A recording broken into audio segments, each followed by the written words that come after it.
Last month, Sir David Attenborough joined Instagram to save the planet.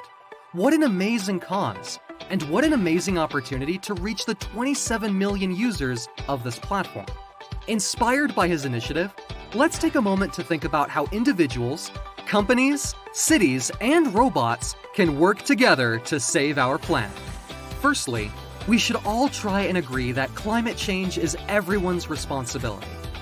Second, like almost everything in life, being educated and aware of reliable data sources is key for making critical decisions and form independent opinions. With that in mind, here's a few science-based recommendations. As an individual, you should try to reduce, reuse, and recycle. Be aware of how your grocery shopping is produced and how it can be disposed of. Example, can you recycle it easily?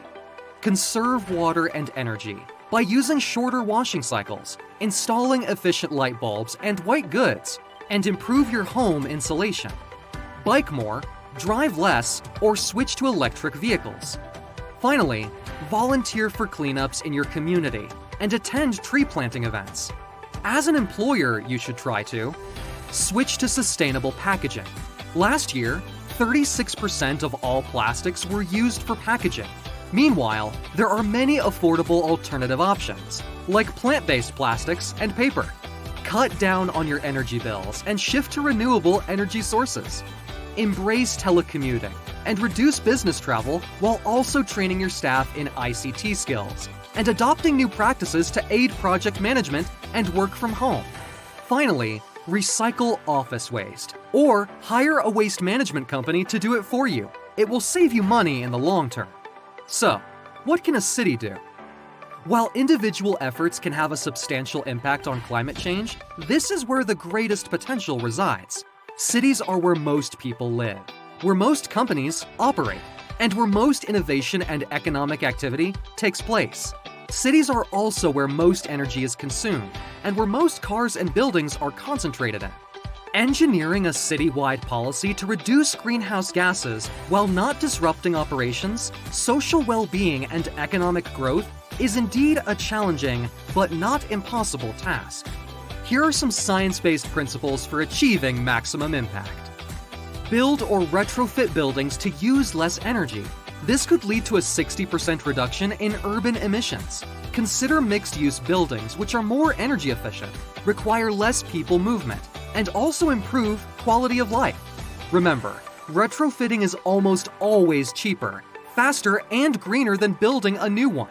Link building planning to city planning, such that people can live close to their work, incentivizing walking, biking, and driving less. Educate, subsidize, and enable the uptake of renewable projects, keeping in mind that renewable energy projects are generally more likely to succeed if they have broad public support and are embraced by local communities. Finally, the massive amount of waste created by households and businesses pose a significant planning challenge. Reducing waste as well as processing it locally is really the only way forward. And what about robots? Robots are playing an increasingly important role in the fight against climate change. We have engineered robotic indoor farms, robots that are powered by dirty water nutrients and can pick up trash in rivers and oceans, or sort recyclable materials on a conveyor belt.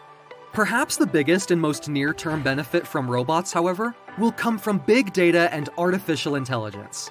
With enough training data, artificial intelligence can actually find ways to model, predict, prioritize, plan, and suggest solutions to many of our climate problems, such as efficient energy production, CO2 removal, smart designs for green buildings, creating new low-carbon materials, identifying a greener supply chain for businesses, and proposing improved transportation systems.